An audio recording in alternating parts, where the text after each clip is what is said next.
I had snot crying today. My son left for 2 years to live in Bangkok, Thailand, and the surrounding areas. And he's going to be serving as a missionary there. And I'm already missing him terribly. And his mother and I and his younger brother are sitting head to head, standing head to head, tears streaming, snot streaming, big old mess right there in Dulles Airport in Arlington, Virginia, or just outside of Arlington, Virginia, where our clinic is. And in the moment, I'm just thinking how much I love him and how much I'm going to miss him and how grateful I am for him and um, all the blessings that we have in our family and in our lives. And I'm just overwhelmed by it all.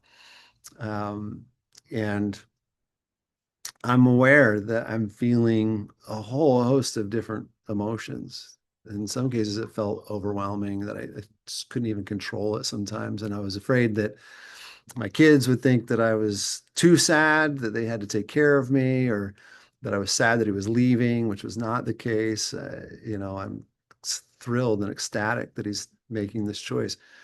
But I had a hard time just with the intensity of it all. And for those parents and maybe others who have had to say hard goodbyes, they can be amazing, tender experiences where we have all the feels. And this was one of those mornings today where I'm having all the feels. And in some cases, I'm a little critical of myself. I wish that I wasn't so emotional, that I didn't lose the ability to speak and all that kind of stuff. And afraid, not what others would think necessarily, but wanting to be the strong dad, the confident dad. But in fact, gosh, I'm going to feel it now. In fact, just feeling overwhelmed, um, with pride, with excitement for him, and some sadness. And if I'm honest, a little bit of fear and trepidation. I've never been to Thailand. I don't know what he's going to expect there, and he's just barely learning the language, but a little overwhelmed. And it occurred to me that sometimes when I'm in my world of trying to be present, trying to be fully there, that the feelings can overwhelm me sometimes. And I find myself wanting to retreat, right? Either through a joke or literally just leaving or sometimes shutting down. My go-to when I'm at a dinner party and something like this happens is I just start doing the dishes and I can get away a little bit when I'm feeling that sense of overwhelm. I'm sharing all this because most of you know I'm an ADHD expert, and I don't usually talk about my personal life or my family life all that much, but I felt um, I don't know, inspired, moved today to just share, some of the challenges of what it's like emotionally to deal with ADHD. Those feelings of shame that we can sometimes feel when we're embarrassed about how emotional we get. Those times when we try not to be emotional and take ourselves out of the present uncomfortable moments through any number of self-sabotaging and sometimes relationship sabotaging experiences. Um, in so much of our the zeitgeist, we're talking about, hey, be mindful and be present. And for ADHDers, that's not an easy task. Being mindful and being present often means being in our feelings and in our bodies, and those sometimes feel like not very safe places to be, overwhelming places to be, whether it's sadness or fear or anxiety or even uh, hope, right? Sometimes it's the hope that feels terrifying to have. But RSD, rejection sensitive dysphoria, makes it harder for us to be in the moment, to be present, to feel the depth of these feelings.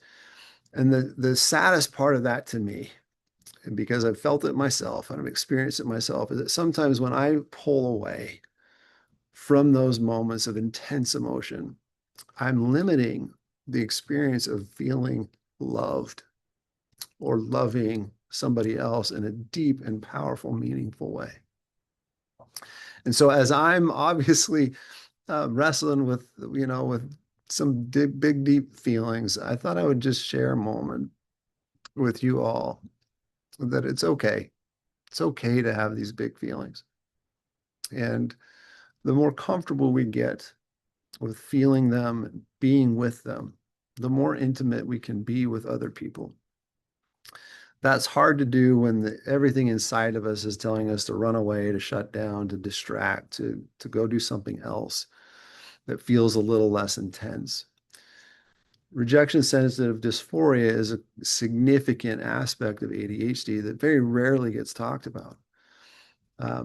In fact, many of you watching this may be like, I've never even heard of rejection sensitive dysphoria as it relates to ADHD. And it's certainly not only something that can happen with ADHD. We can have sensitivities to rejection and feel that in a number of ways, in a number of instances. But for the ADHD, it's often really acute.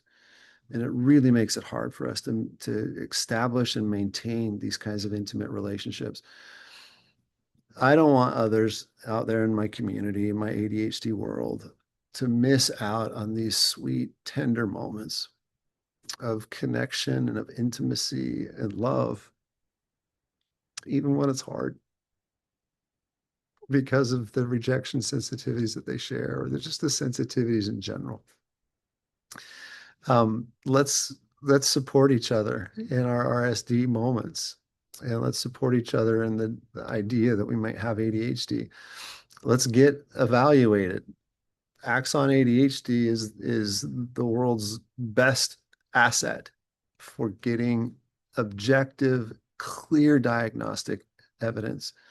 We can figure out whether you have ADHD, what type of ADHD you have, and what the best way to manage that stuff is, and help you understand this amazing brain, this incredible, sensitive, attentive, sometimes distracted, terribly frustrating at times brain. Come join us. Let's have these moments of intimacy together where we're just sometimes head to head, snot running down, crying. And hopefully it's a place of joy and a place of peace, and we can learn to tolerate this kind of intimacy together. So, it's sort of a shameless plug. Come check out Axon ADHD. It's AXON ADHD.com.